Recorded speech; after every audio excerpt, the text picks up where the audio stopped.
খুব দুঃখিত যে আমার ল্যাপটপটা কাজ করছিল না এবং আমি 15 তারিখ বাড়ি এসেছি, তো তারপরে আমার গলা খুব বসে গেছে। তো আই হোপ যে তোমরা ভালো করে শুনতে পাবে। আর যেটা আমি যে কোনো টকের শুরুতে বলি যে এটা কোনো লেকচার নয় যে গুরুগম্ভীর ভাবে শুনতে হবে এবং তারপরে একটা পরীক্ষা নেওয়া হবে। তো খুব রিল্যাক্সড হয়ে বসো, যে কোনো প্রবলেম নেই, ফিল ফ্রি এবং ইন্টারঅ্যাক্ট করো। তো তোমাদের যদি কোনো জিনিস জাস্ট বুঝতে প্রবলেম হয় 10 বার জিজ্ঞেস করলে আমি 10 বারই বলবো। হয়তো টাইম লিমিট চলে আসবে বলে হয়তো আমাকে চুপ থাকতে হবে, কিন্তু 10 বার বললেও আমি 10 বার নির্দ্বিধায় বলবো। তো যেটা বলতে চাইছি আজকে, যে শিশু মহাবিশ্বের ছবি এটা কি এবং এ থেকে আমরা কি কি জানতে পারি।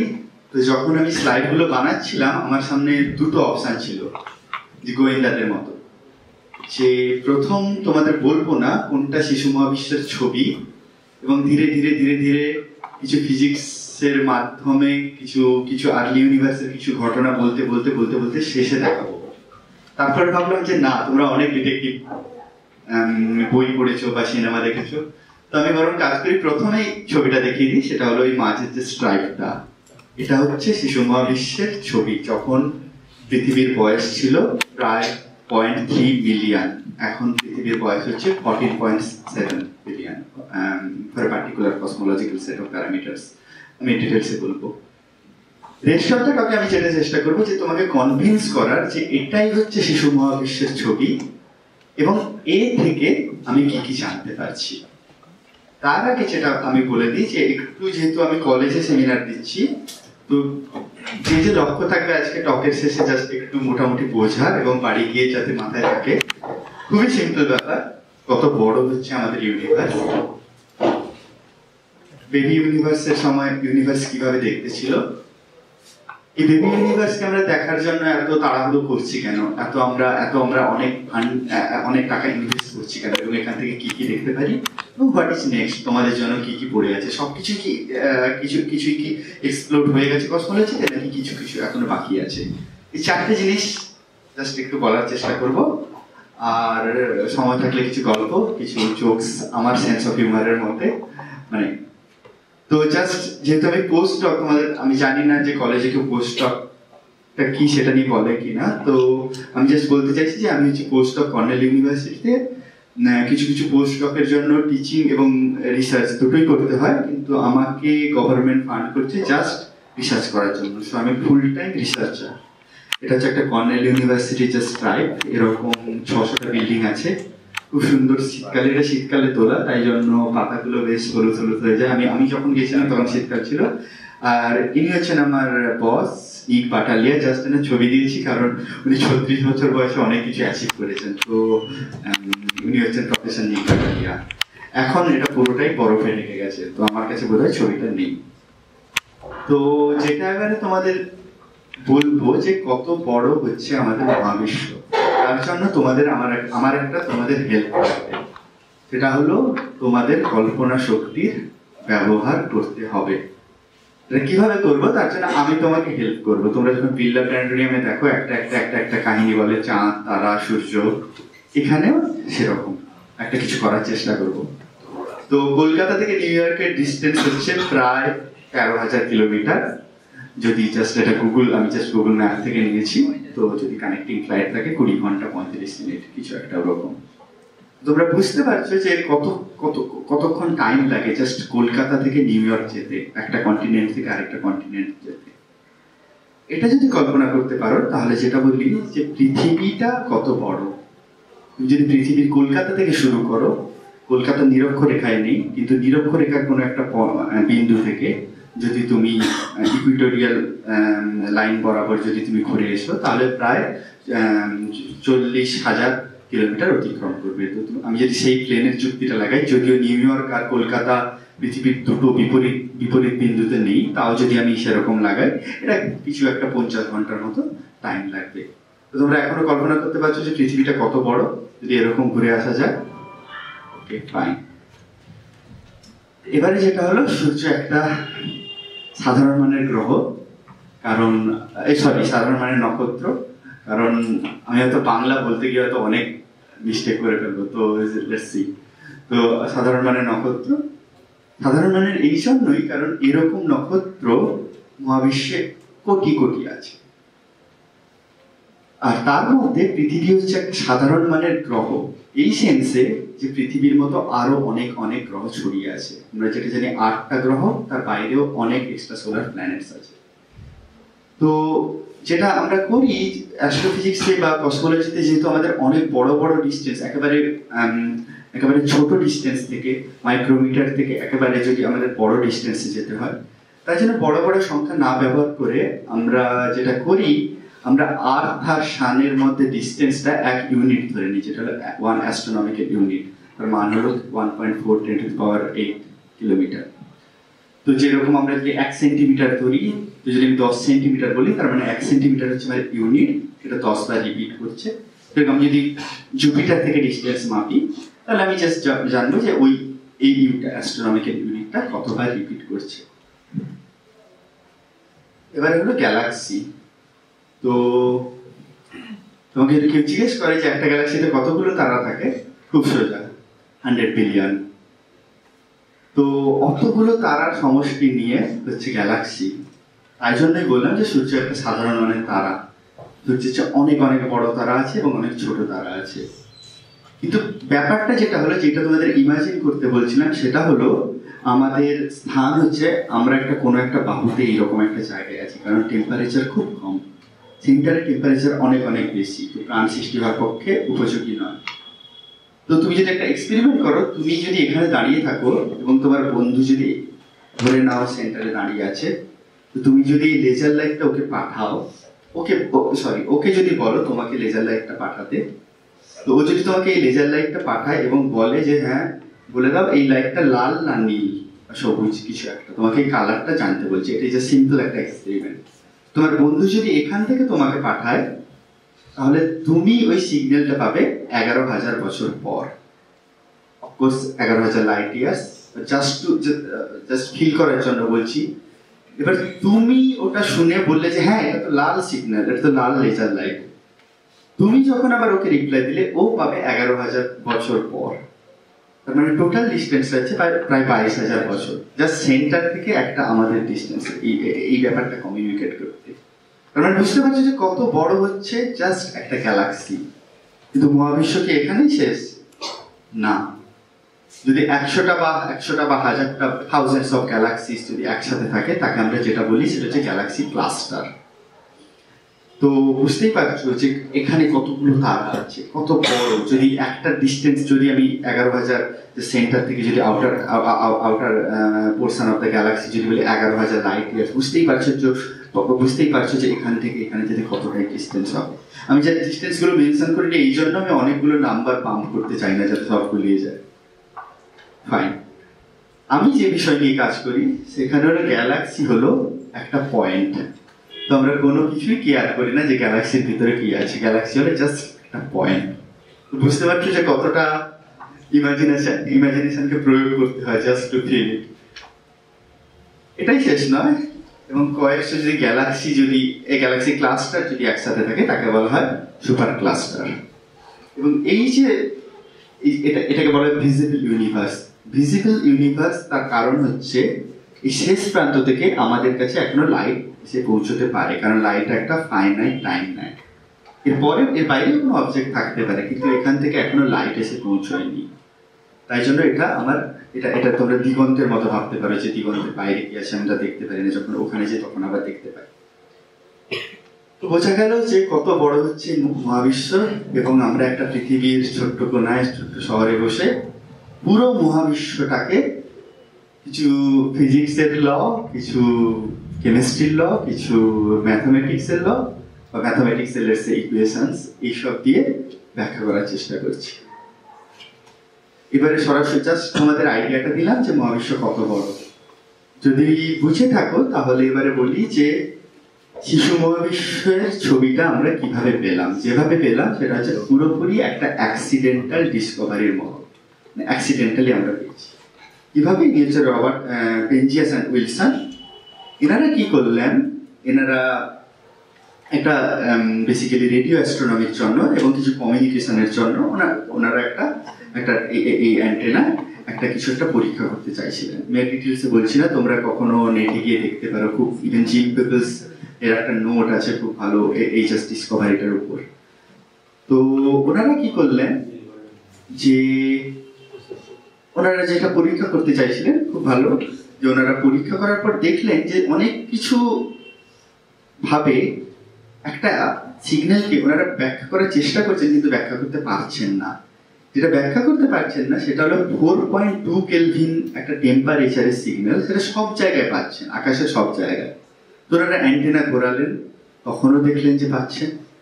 তারপরে ওনারা বললেন যে কি হলো, মানে এই সিগন্যালটা তো পাওয়ার কথা নয়। ওনারা অনেকভাবে নয়েজ ক্যান্সেলেশন করে দেখলেন না, তাতেও মোটামুটি ওই রকম একটা সিগন্যাল সব জায়গায় আছে। তখন তারা যেটা করলেন, তারা চেষ্টা করলেন যে বোধহয় বর্ষাকাল বা বিভিন্ন কালে হয়তো ডিফারেন্স হচ্ছে, কারণ জলকণার মধ্যে হয়তো রিফ্লেক্টেড হয়ে চারিদিকে ছড়িয়ে পড়ছে। ওনারা কি করলেন, বিভিন্ন সময়ে করলেন, তাতেও দেখলেন সেম কাইন্ড অফ নয়েজ সব জায়গায় আছে। তখন ওনারা কি করলেন যে ওনাদের দরকার একজন ফিজিসিস্টকে, যিনি এই সিগন্যালটাকে এক্সপ্লেন করতে পারেন। তখন প্রিন্সটনে কাজ করছিলেন জিম পেবলস এবং রাশিয়ায় কিছু বিজ্ঞানী কাজ করছিলেন, জেলদোভিচ এবং তার সাথে অন্যান্যরা। এই সিগন্যালটা থিওরিটিক্যালি জর্জ গ্যামো এবং তার আগে আরো দুইজন বিজ্ঞানী তারা মোটামুটি একটা প্রেডিক্ট করেছিলেন, কিন্তু ওয়েল নোন ছিল না। মানে ওনারা দেখেছিলেন যে এরপরে বুঝেছিলেন যে এটা কখনো ডিটেক্ট করা যাবে না, এটা একটা just theoretically it's a beautiful calculation আর বিউটিফুল ইন্টারপ্রিটেশন। ওনারা যখন জিম পেবলসের কাছে গেলেন তখন উনি কি করলেন যে উনি এটাকে এক্সপ্লেন করতে চেষ্টা করলেন যে এই সিগন্যালটা কি, এবং সাথে সাথে রাশিয়ায় জেলদোভিচ যে বললাম, যিনি একজন one of the famous scientist, মানে জেলদোভিচের সম্বন্ধে পুরো গল্পই বলে হয়তো পুরো সেশন কাটানো যায়। উনি 29টা বই লিখেছেন, ইলেকট্রোম্যাগনেটিজম, নিউক্লিয়ার ফিজিক্স সবকিছু, এবং অ্যাস্ট্রোফিজিক্স, কসমোলজিতে অবদান অনেকটা। এনিওয়ে, তো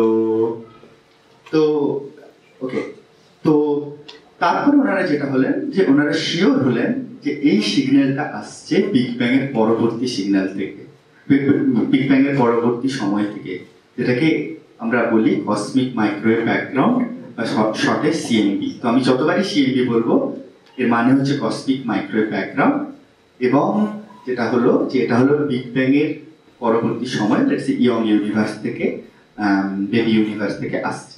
এবার আমি ডিটেলসে বলি কেন আমি বলছি। এটা বলার আগে যেটা বলতে চাই যে ওনারা তো ওইভাবে দেখলেন একটা অ্যান্টেনা দিয়ে, এখন আমরা কিভাবে দেখি। তো এটা হচ্ছে একটা চিলি দেশের একটা ডেজার্ট আছে, তার নাম হচ্ছে আটাকামা ডেজার্ট। ডেভিড হয়তো এটা নিয়ে অনেকটা বেশি বলবে। তো আমি ডেভিড যখন বললো যে আমিও একটা টপিকের হয়তো একটা প্রেজেন্টেশন কিছু একটা দেবো, তখন আমি বললাম ওকে, আমি কিছু আগে জাস্ট প্রিলিমিনারি জিনিসগুলো বলে দেবো, তুমি এক্সপেরিমেন্টের দিকগুলো বলবে, যেহেতু কিছু এক্সপেরিমেন্টের সাথে যুক্ত এবং লিড করছেন। তো যদি এখন দেখি, এটা হচ্ছে টেম্পারেচার ম্যাপ। তো চারিদিকে যদি দেখি আমি সমান টেম্পারেচার পাবো, অফকোর্স সূর্যের টেম্পারেচার বেশি, তো সূর্যের কাছে আমি আরো বেশি টেম্পারেচার পাবো, এবং চারিদিকে মোটামুটি একটা সমান হোমোজিনিয়াস টেম্পারেচার পাবো। না, যদি তোমাকে বলি যে আজকের টেম্পারেচার হচ্ছে 10 ডিগ্রি সেন্টিগ্রেড, সেন্টিগ্রেডই বলি, কালকে হচ্ছে 30 ডিগ্রি সেন্টিগ্রেড, তুমি মোটামুটি বুঝতে পারবে, with plus minus some error বা লেটস সে 2-3। তো বলবে যে আমি যদি বলি, তুমি বলবে হয়তো 13 বা 7 বা 8 কিছু একটা, এবং কিন্তু তুমি বুঝতে পারবে যে 10 আর 30-এর মধ্যে পার্থক্য, কালকে গরম হবে বা ঠান্ডা রিলেটিভ। কিন্তু তোমাকে যদি বলি 10 ডিগ্রি আর 10.001 ডিগ্রি বা এরকম একটা কিছু, আমাদের স্কিন অত ভালো থার্মোমিটার নয় যে এই ডিফারেন্সটা বলতে পারবে। কিন্তু তোমার কাছে যদি একটা থার্মোমিটার থাকে যেটা তোমাকে বলে দেবে কেলভিনে 10⁻⁵ কেলভিনের ডিফারেন্স, তার মানে আজকে যদি 10 হয়, কালকে 10.0001 কেলভিন। এর মধ্যে ডিফারেন্সটা বলে দেবে, বা 10.00002 কেলভিন এই দুটোর মধ্যে ডিফারেন্সিয়েট করতে পারবে। তাহলে যেটা দেখবো, স্কাইটা দেখবো কিছুটা এরকম, যেখানে নীল রিজিয়ন গুলো হচ্ছে যে মিন টেম্পারেচার, যেটা বললাম 2.7 কেলভিন, তার তুলনায় 10⁻⁻⁻ অর্ডারের ঠান্ডা স্পট, কোল্ড স্পট। তো আমি ব্লু স্পট মানে হচ্ছে, যদি এইটা এক্সট্রিম ব্লু যদি আমি ধরি, এর মানে হচ্ছে 2.73 মাইনাস 10⁻⁵ কেলভিন। আর ইয়েলো, ডুয়ার্স ইয়েলো বা রেড স্পট গুলো হলো 2.7 কেলভিন প্লাস 10⁻⁵ অর্ডারের কিছু একটা। এইভাবে যদি তুমি ম্যাপ করতে থাকো তাহলে দেখবে যে এখানে একটা টেম্পারেচার ফ্লাকচুয়েশন হচ্ছে। এবং আমরা যেটা বুঝতে চাই, এই টেম্পারেচার ফ্লাকচুয়েশন কেন হচ্ছে, গোটা টপটাই এই নিয়ে বলতে থাকি। জাস্ট বলে রাখি, তোমার কাছে যদি আরো ফান্ডিং থাকে, আরো ভালো ইনস্ট্রুমেন্ট থাকে, তুমি যেটা করতে পারো, তুমি সেন্সিটিভিটি বাড়াতে পারো আরো অনেকগুলো ডিটেক্টর দিয়ে।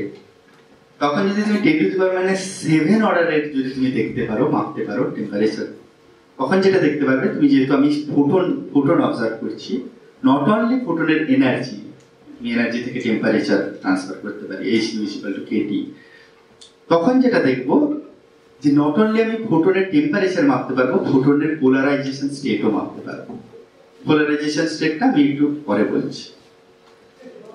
প্রথম যখন ওনারা দেখলেন, যে ওনারা ইঞ্জিয়াস অ্যান্ড উইলসন 1978 সালে নোবেল প্রাইজ পেয়েছেন জাস্ট ডিটেকশনের জন্য। এরপরে জস স্মুথ বার্কলে থেকে ওনারা একটা 1989-90 দিকে একটা স্যাটেলাইট লঞ্চ করেছিলেন, কোবি স্যাটেলাইট। ওই স্যাটেলাইটের দুটো কাজ ছিল। একটা কাজ হচ্ছে যে ফোটনগুলো যে এনার্জি মাপছি, এবং তাকে যদি আমি ওই এনার্জিগুলো কি ফ্রিকোয়েন্সির সাথে কিভাবে ডিস্ট্রিবিউটেড, প্লাঙ্কিয়ান নাকি র্যালেজিস অর উইন্স অর ডেকেট করছে কিনা। ওনারা যেটা মাপলেন ওনার যন্ত্রের সাহায্যে, সেটা হলো একটা এরকম একটা কার্ভ। এই কার্ভটাকে তোমাদের চেনা চেনা লাগছে? কিসের কার্ভ এটা? Black body radiation. এখানে যেটা মাপা পরে যেটা করা হয়েছে, এর উপর কিন্তু এরর বার দেওয়া আছে। অফকোর্স কোনো ইনস্ট্রুমেন্টই একেবারে 100% ভালোভাবে ডিটেক্ট করতে পারে না। তোমরা কি কেউ এরর বারগুলো দেখতে পাচ্ছ? সবুজ রঙের এরর বার।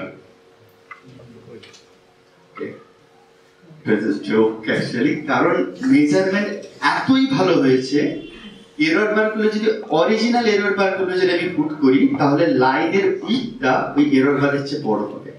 তাই জন্য জাস্ট দেখানোর জন্য আমাকে যেটা করতে হয়েছে, সেটা 400 গুণ বড় করতে হয়েছে।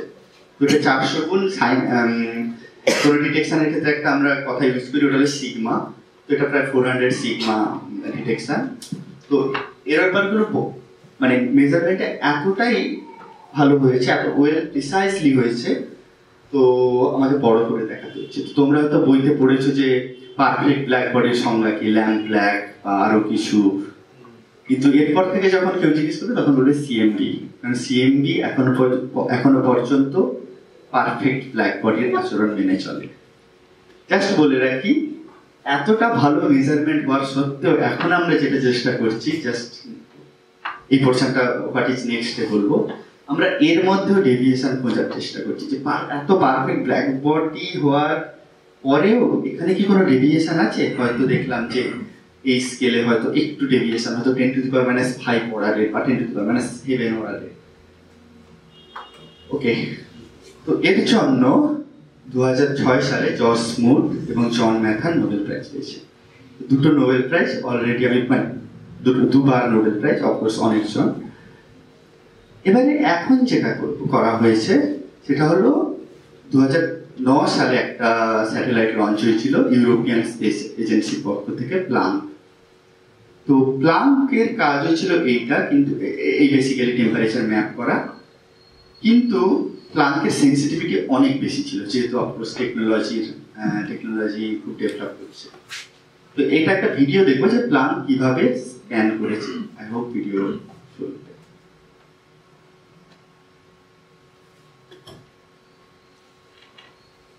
ভিডিও চলছে না এবং আমি আগেও যেতে পারছি। Just try once. ভিডিওটা চলছে না, সরি, আমার ম্যাকে চলছিল এখানে। আচ্ছা আমি ছেড়ে দিই। তো প্ল্যাঙ্ক যেটা করে, প্ল্যাঙ্কের একটা বিম আছে, একটা জাস্ট ক্যামেরার মতো একটা বিম আছে। ক্যামেরা যেহেতু সব জায়গায় 360 ডিগ্রি ফোকাস করতে পারে না, তো প্ল্যাঙ্ক স্পেসে আছে, স্পেসে থাকছে কারণ অনেক অ্যাটমসফিয়ারিক নয়েজ গুলোকে ওরা এড়িয়ে যেতে পারবে। তো প্ল্যাঙ্ক এভাবে ওর বিমের মতো করে এরকম করে 360 ডিগ্রি ঘুরে জাস্ট একটা স্ক্যান করে এবং কিছু রেডিয়েশন পেতে থাকে।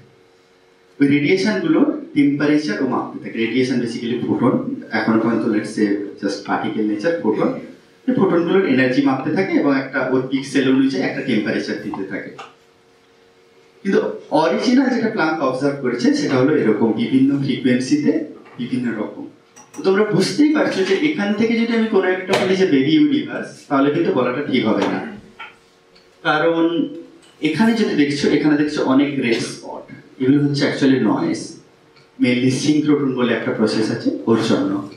হাই ফ্রিকোয়েন্সিতে যদি যাও তাহলে ডাস্ট, ধূলিকণার জন্য এই ডাস্ট এমিশনের ফলে তুমি পুরো কোনোটাই দেখতে পাচ্ছ না। কিন্তু প্রথমে যেহেতু তোমাদের বেবি ইউনিভার্সের ছবিটা দেখেছি, এটা খানিকটা এইরকম নীল লাল এরকম একটা কিছু, এত এক্সট্রিম নয়। এর জন্য যেটা করতে হয়, আমাদের এই নয়েজকে ক্যান্সেল করতে হয়, এবং এটা হচ্ছে খুব একটা চ্যালেঞ্জিং প্লাস, মানে তুমি সায়েন্স করতে চাইছো সিগন্যাল দিয়ে, কিন্তু ওই সিগন্যালটা পাওয়ার জন্য তোমাকে নয়েজটাকে কোনোভাবে রিমুভ করতে হবে। তো যেটা করা হয়, আমার পিএইচডির boss actually one of the leader ছিলেন এই ফোরগ্রাউন্ডকে রিডাকশন করার জন্য।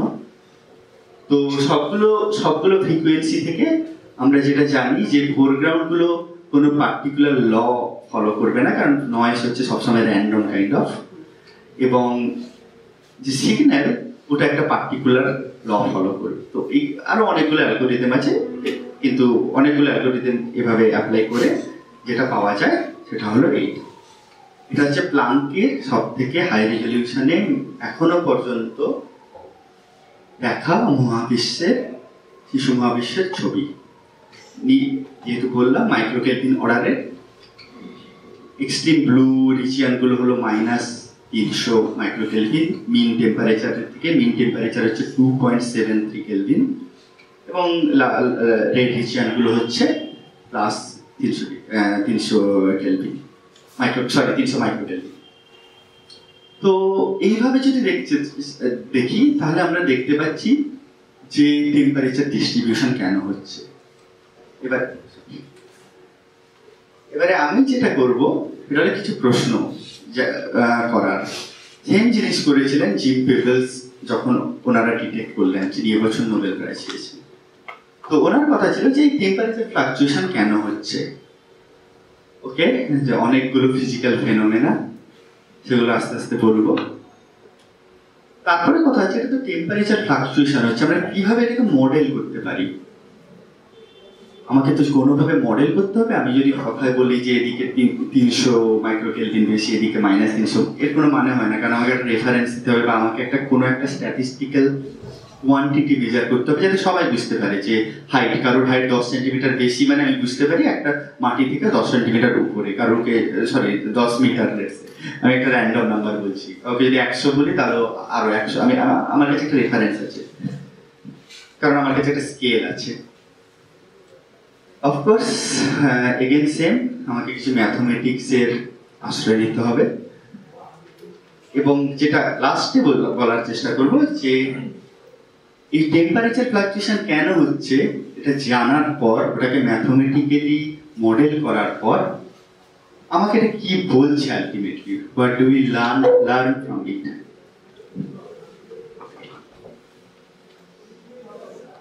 তার আগে যেটা বলতে চাই যে একজন রিসার্চ স্কলার কি করে, কারণ আলটিমেটলি যখন এরকম প্রবলেম আসে তখন, মানে রিসার্চ প্রবলেম, যে এই টেম্পারেচার ফ্লাকচুয়েশন কেন হচ্ছে, এখান থেকে কি শিখছি, তার আগে বলে দিই এটা একটা রিসার্চ স্কলার করবেন বা একজন পোস্টডক ফেলো করবেন বা একজন প্রফেসর করবেন, তো তাদের লাইফ মোটামুটি একই রকম রিসার্চের দিক দিয়ে, কিন্তু পোস্টডকের লাইফ বা রিসার্চ স্কলারের লাইফ একটু আলাদা ফ্যাকাল্টির থেকে। তো আমার বন্ধুরা ভাবে যে আমি যেহেতু অ্যাস্ট্রোনমি নিয়ে কাজ করছি, আমার একটা বোধহয় বড় টেলিস্কোপ আছে, এবং এই টেলিস্কোপটা নিয়ে কোনো পাহাড়ের উপর আমি উঠে যাই হয়তো মাঝে মাঝে, কারণ আমি ফোন আমার সবসময় সাইলেন্ট থাকে। তো ভাবে যে ওখান থেকে আমি তারা কিছু একটা দেখে আমি কিছু একটা ডিসকভার করার চেষ্টা করি। আর মা যেটা ভাবে যে কি ছেলে কিছুই কাজবাজ করে না, বাইরের দেশে আছে বন্ধু বান্ধবের সাথে তারা বা গ্যালাক্সির নিচে আড্ডা মারে, কিছু কথা টথা বলে। আমি যেহেতু এখন আমেরিকায় থাকি এবং আমার একটা স্যালারি পাই, সোসাইটি ভাবে সবাই বাড়ি গেলে জিজ্ঞেস করে যে কত বেতন পাও। তো ভাবে যে আমি হয়তো টাকা পয়সা নিয়ে আছি, টাকা দিয়ে হয়তো স্নান করছি বা কিছু একটা। বস যেটা ভাবেন, যেহেতু রোজ সকালে আসে ঠিক আছে, রাতেও যায়, কিন্তু কাজ বাজ কিছু করে না, জাস্ট টেবিলের উপর শুয়ে থাকে। এটা আমার বসকে দেখিয়েছি, হি লাভড। সো এটা আমার বস ওরকম নয়, just to make you love. Okay, আমিও দেশের থেকে দূরে আছি, সবকিছু ছেড়ে মোটামুটি। আমি যেটা ভাবি যে আমি অনেক কিছু ক্যালকুলেশন করে ব্ল্যাকবোর্ড ভরিয়ে ফেলছি, যা খুশি করে ফেলছি, মানে ম্যাথমেটিক্যালি আর ফিজিক্যালি। কিন্তু যেটা আমি রিয়েলি করি সেটা হলো আমার একটা কম্পিউটার আছে, তাতে কিছু প্রোগ্রামিং আছে, প্রোগ্রামিং ল্যাঙ্গুয়েজ আমি জানি, অল্প স্বল্প ফিজিক্স এবং ম্যাথস জানি, কিছু কম্পিউটারের কিছু কমান্ড লাইন জানি, আর সেটা দিয়ে আমি একটা কিছু ছোটখাটো করার চেষ্টা করছি।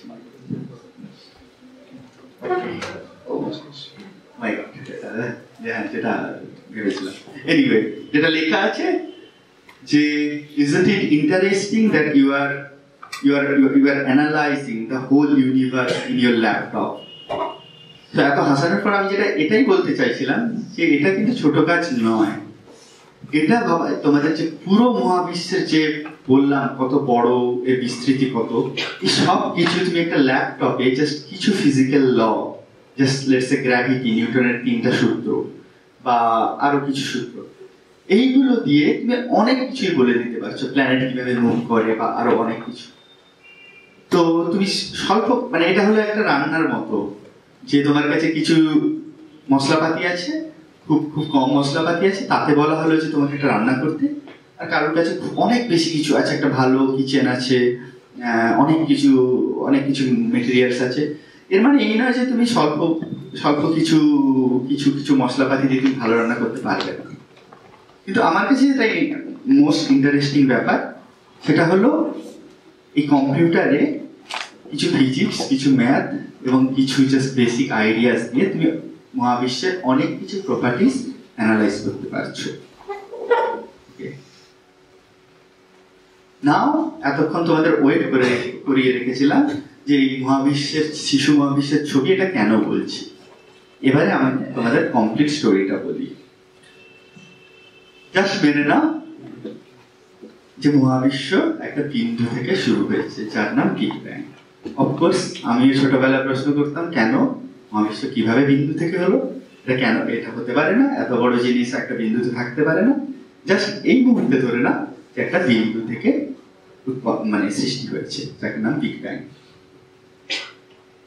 যখন মহাবিশ্বের বয়স ফ্র্যাকশন অফ সেকেন্ড, 10⁻⁻36 সেকেন্ড বা ওই অর্ডারের কিছু একটা, ডিপেন্ডস অন দ্য মডেল, ওর পরে মহাবিশ্ব একটা অ্যাক্সিলারেটেড এক্সপানশনের মধ্যে দিয়ে গেছে, কম সময়ের মধ্যে দিয়ে, যার নাম হচ্ছে ইনফ্লেশন। ইনফ্লেশনের পরে যেটা হয়েছে, কিছু এলিমেন্টারি পার্টিকেল তৈরি হয়ে গেছে, অনেক কিছু হয়েছে, যার মধ্যে যেটা মেইনলি হচ্ছে electron, proton, neutron, proton. Of course other relativistic particles তৈরি হয়ে গেছে, neutrino and other things, but ওগুলোকে এখন ভুলে যাও। মেইনলি যেহেতু টেম্পারেচার খুব হাই ছিল ওই সময়ে, যেটা ছিল এই এলিমেন্টারি পার্টিকেলগুলো একটা সুপের মতো ছিল। সুপের মতো ছিল বলতে এটাই বোঝাচ্ছি যে তোমাকে যদি একটা চিকেনের ঝোল তৈরি করতে বলে, তুমি অনেক কিছু মেটেরিয়ালস ওখানে আছে, কিন্তু তুমি যদি চিকেনের ঝোল থেকে ঝোলটা তুলে আনো, তাহলে দেখবে তুমি এলিমেন্টারি যে মশলাপাতি দিয়েছো ওগুলো আর আলাদা করতে পারবে না। তুমি কিছু একটা স্যুপ তুলে আনা মানে সবকিছু একসাথে আসবে। তো তুমি কোনো একটা মহাবিশ্বের কোনো একটা প্লাজমা অবস্থায় থেকে কোনো একটা জিনিস তুলে আনা মানে তার মধ্যে ইলেকট্রন, প্রোটন, নিউট্রন, প্রোটন সবগুলোই থাকবে। এর মানে এটাই বোঝাতে যাচ্ছি। আছি হাইড্রোজেনের বাইন্ডিং এনার্জি কম হলো, যেটা তোমরা জানো 13.6 eV। তখন কি হলো, ইলেকট্রন আর প্রোটন কম্বাইন করলো, কম্বাইন করার ফলে নিউট্রাল হাইড্রোজেন তৈরি করলো। যখন সুপের অবস্থায় ছিল তখন কি করছিল, ইলেকট্রনগুলো প্রোটনগুলো ইলেকট্রনের সাথে স্ক্যাটার্ড হচ্ছিল, ফলে ওরা বেরিয়ে আসতে পারছিল না। অনেকের এটা বুঝতে একটু, আমারও এখানে বুঝতে এটা খুব প্রবলেম হতো আমি যখন স্টুডেন্ট ছিলাম। তো আমি এইভাবে বোঝানোর একটা উদাহরণ দিই। আমি হয়তো অনেকগুলো এরকম অ্যানালজি বলবো জাস্ট সিম্পলিফাই করার জন্য, কিন্তু অ্যানালজিগুলো একেবারে এক্সাক্ট নয়, হয়তো তুমি অনেকভাবে ওটাকে বিপক্ষে মত দিতে পারো। তো যেই অ্যানালজিটা দেবো সেটা হলো, এই একটা ঘরের মধ্যে আমি 50,000 মানুষকে কোন রকম করে ঢুকিয়ে দিয়েছি। 50,000 মানুষ, অফকোর্স কেউ এভাবে বসতে পারবে না, ঠাসাঠাসি করে বসবে। তারপরে এখান থেকে একটা বিড়ালকে বললাম যে এখান থেকে ওখানে ওই কর্নারে হেঁটে যাও। অফকোর্স বিড়ালটা এখানে আসবে, স্ক্যাটার হয়ে ওইদিকে যাবে, কেউ হয়তো আবার ছুঁড়ে দেবে, তারপরে এরকম এরকম এরকম এরকম হতে থাকে। বিড়ালটা কিছুতেই ওই প্রান্তে যেতে পারবে না। এরপরে যেটা করলাম সেটা বললাম, এই ওয়ালটাকে, আমি জানি না কোন দিকে ধর্মতলা, এইদিকে ধর্মতলার দিকে নিয়ে যাও, এটাকে হাওড়ার দিকে নিয়ে যাও, এটাকে হয়তো আরো ওইদিকে কোথাও নিয়ে যাও, সল্টলেক, আই ডোন্ট নো। যখন তুমি ওয়ালটাকে এক্সপান্ড করে দিলে তখন কি হবে, মানুষেরা 50,000 মানুষ ছিল তারা একে অপর থেকে দূরে সরে যাবে। তখন যদি তুমি বিড়ালটাকে বলো এই প্রান্ত থেকে ওই প্রান্তে যেতে, বিড়ালটা মাঝে পথ খুঁজে খুঁজে বেরিয়ে যাবে। অফকোর্স কারোর সাথে স্ক্যাটার হতে পারে, স্ক্যাটার হলে আবার এদিকে আসবে, কিন্তু আবার পথ খুঁজে খুঁজে এরকম করে চলে যাবে।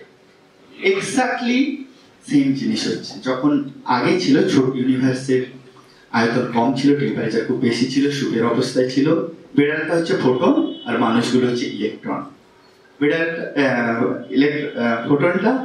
ফোটনগুলো হচ্ছে ইলেকট্রনের সাথে স্ক্যাটার হচ্ছিল, কুলম্ব স্ক্যাটারিং। তারপরে যেই টেম্পারেচার কমে গেল তখন কি হলো, নিউট্রাল হাইড্রোজেন তৈরি হয়ে গেল, ইলেকট্রন আর বেশি রইল না যেগুলো ফোটনকে স্ক্যাটার করতে পারে, ফলে ফোটনগুলো ফ্রি হয়ে গেল। যে সময় থেকে ফ্রি হলো সেটাই আমরা এখন দেখছি, এবং সেই ফোটনগুলো একটা বিশেষ ধরনের ফোটন, যেটা সিএমবি ফোটনস।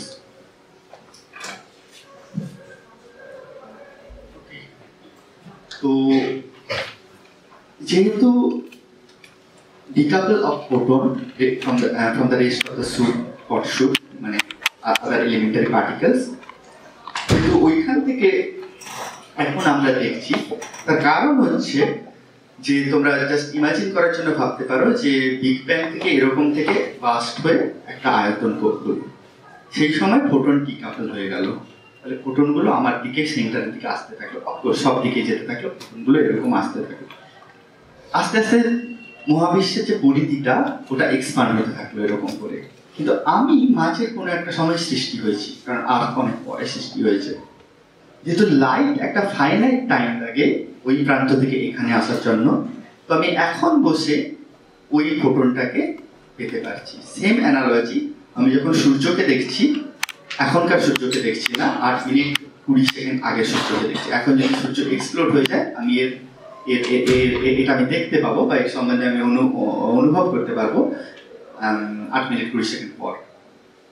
তো সেম জিনিস হচ্ছে এখানে, আমি এখন ফোটনটাকে দেখতে পাচ্ছি, যেই ফোটনটা মহাবিশ্ব যখন 0.3 মিলিয়ন এরকম বয়স ছিল সেখান থেকে আসছি।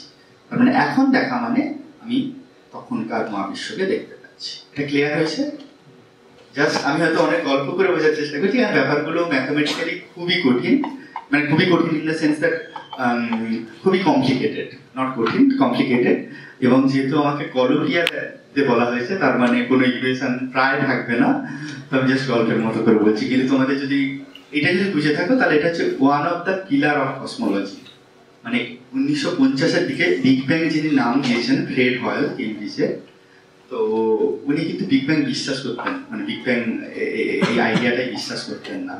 তখন যখন লোকেরা কসমোলজি করতো, সবাই ভাবতো যে বেকার বেকার টাইম ওয়েস্ট করছে, এটা একটা রূপকথার মতো, মানে কোনো কিছু হবে না। কিন্তু এই কসমিক মাইক্রোওয়েভ ব্যাকগ্রাউন্ড আবিষ্কার হওয়ার ফলে আমরা যেটা বুঝলাম যে কসমোলজি একটা রূপকথার গল্প নয়, এটাও সায়েন্স, এবং এই সায়েন্সটা বাকি সায়েন্সের মতোই কোনো একটা ইনফরমেশন দিচ্ছে, যেটা লজিক্যালি প্লাস অবজারভেশনালি ভ্যালিড হচ্ছে। তারপরে কি হলো, তারপরে মহাবিশ্বে তেমন করে ইম্পর্টেন্ট ঘটনা ঘটেনি, তাই জন্য তাকে বলে ডার্ক এজ। তার কারণ হচ্ছে আমার অনলি নিউট্রাল হাইড্রোজেন আছে আর আছে ফোটন। অফকোর্স যেহেতু বললাম আদার এলিমেন্টারি পার্টিকেলস আছে, কিন্তু ওগুলো এই কনটেক্সটে অতটা ইম্পর্টেন্ট নয়। তারপরে কি হলো, ফার্স্ট স্টার্স আর গ্যালাক্সিস তৈরি হলো। যখন তৈরি হলো তখন তারা কি করলো, তারা হাই এনার্জি ফোটন আবার রেডিয়েট করতে থাকলো। ওই হাই এনার্জি ফোটনগুলো, যেহেতু star high energy photon emit করছে, ওই হাই এনার্জি ফোটনগুলো নিউট্রাল হাইড্রোজেনকে আবার নিউট্রাল হাইড্রোজেনকে আবার আয়োনাইজড করলো। ফলে ইউনিভার্স আবার আয়োনাইজড হলো। এই টাইমলাইনটাকে বলা হয় এখানে ইওনাইজেশন। কারণ আগে আয়োনাইজড ছিল, আবার এরপরে আবার আয়োনাইজড হলো। ফার্স্ট স্টার্স বা গ্যালাক্সির দ্বারা ফোটনের জন্ম। জাস্ট আমি এটা জাস্ট বলার জন্য যে এই ইপকটাকেও বিভিন্ন অবজারভেশন টেকনিকের মাধ্যমে জানা যায়, যেগুলো হলো 21 সেন্টিমিটার অবজারভেশন অ্যান্ড আদার্স। এখন যেটা দেখি সেটা হলো এইরকম একটা ইউনিভার্স, খুব highly non linear universe, galaxies গুলো ছড়িয়ে আছে, তারা আছে, মাঝে অনেক অসংখ্য ফাঁকা ফাঁকা জায়গা। সবকিছুই আমরা দেখতে পাই বিভিন্ন টেকনিকের মাধ্যমে। তার মানে যদি গ্যালাক্সি সার্ভেস করি, তার মানে ওটা এখনকার আমার ইউনিভার্সে গ্যালাক্সিগুলো কিভাবে ডিস্ট্রিবিউটেড আছে, ম্যাটার ডিস্ট্রিবিউটেড আছে, সেটার সম্বন্ধে বোঝায়। 21 সেন্টিমিটার সিগন্যালের মাধ্যমে অফকোর্স পরের কিছু অবস্থা মহাবিশ্বে বোঝা যায়, অ্যান্ট্রিওনাইজেশনের অবস্থা বোঝা যায়, এবং সিএমবি ও অলসো আর্লি ইউনিভার্সের সম্বন্ধে অনেক কিছু তথ্য দেয়। জাস্ট সামারাইজ করার জন্য যেটা বলতে চাই যে সিএমবি এত তথ্য দিচ্ছে কিভাবে, তার জন্য আমি একটা জাস্ট অ্যানালজি বের করেছি, সেটা হলো গ্র্যান্ডফাদার অ্যানালজি। ধরো তোমার বাড়িতে ঠাকুরদা আছেন যার বয়স হলো 80 বছর, তো তোমার বয়স হয়তো 20 বছর। তো তুমি এবারে ঠাকুরদাকে জিজ্ঞেস করলে যে স্বাধীনতার সময় আমাকে বলুন যে কি হয়েছিল। এটা মনে রেখো তোমার ঠাকুরদার বয়স তখন হয়তো 10 বা 15 কিছু একটা ওরকম। তো উনি যেহেতু আপসাপসরি বলতে পারেন যে কি হয়েছিল, এই হয়েছিল, ডলার লেক 12টার সময় ফ্ল্যাগ হোস্ট করেছিলেন লালকেল্লার উপরে বা কিছু একটা এরকম। তারপরে লিবারেশন ওয়ার বাংলাদেশের মুক্তিযুদ্ধ সম্পর্কে জিজ্ঞেস করলে তখন উনি ম্যাচিওর, তখন উনি একটা কিছু ইনফরমেশন দিলেন। তারপরে অফকোর্স অনেকগুলো জিনিস, এবং তুমি যখন জন্মে, মানে তোমার জন্মানোর পরে মঙ্গলযান হয়েছে, মঙ্গলযান লঞ্চ হয়েছে, তো এইখানে তোমাদের দুজনের ইনফরমেশন ওভারল্যাপ করছে, তোমরা ক্রস চেক করতে পারবে। এর মানে হলো তুমি এই ইভেন্টগুলোকে দেখোনি, কিন্তু যেহেতু তোমার ঠাকুরদা একটা সোর্স তোমার কাছে ইনফরমেশন গুলো তোমাকে দিচ্ছেন, তার মানে তুমি ওনার কাছ থেকে এইসব ইভেন্টের সম্বন্ধে অনেক কিছুই জানতে পারছো। এই যে সিএমবি ফোটনগুলো, এগুলো লেট টাইম ইউনিভার্সের মধ্যে এরকম করে প্রপাগেট করছে, এবং আমি দেখতে পাচ্ছি এইখানে সিএমবি হচ্ছে গ্র্যান্ডফাদারের মতো, যে অনেকগুলো ইভেন্টের ইউনিভার্সে হয়ে যাওয়া ইভেন্টের মধ্যে দিয়ে আসছে, এবং আমি পার্টিকুলারলি ওই মডিউলেটেড হয়ে যাওয়া ফোটনটাকে কালেক্ট করছি। ফলে এই ফোটনটা এই সবগুলো ইভেন্টের মধ্যে হয়ে যাওয়া সবগুলো ইভেন্টের ইনফরমেশন ক্যারি করছে, সেম লাইক গ্র্যান্ডফাদার। উনি যেহেতু জীবনটা পুরো এইসব ইভেন্টের মধ্যে অতিবাহিত হয়ে গেছে, তাই জন্য উনি ক্যারি করছেন। সেম জিনিস আমরা করছি। স্টিফেন হকিং যখন ব্রিফ হিস্ট্রি অফ টাইম লিখেছিলেন, আমি কেমব্রিজে কিছুদিন কাজ করেছিলাম, 4-5 মাস, কিন্তু দুঃখের বিষয় যে আমি যাওয়ার আগে উনি গত হয়েছিলেন 3 মাস আগে। তো ওখানে অনেক গল্প প্রচলিত আছে। তো উনি খুব একটা দুটো ইকুয়েশন লিখতে চাইতেন, মানে লরেন্জ ইনভ্যারিয়েন্স বা রিলেটিভিটির কিছু, কিন্তু প্রকাশক যেহেতু ওই ফিল্ডে ছিলেন না, উনি বলতেন যে একটা ইকুয়েশন লেখা মানে অর্ধেক বই বিক্রি কমে যাবে, দুটো লেখা মানে 1/4, তিনটে লেখা মানে।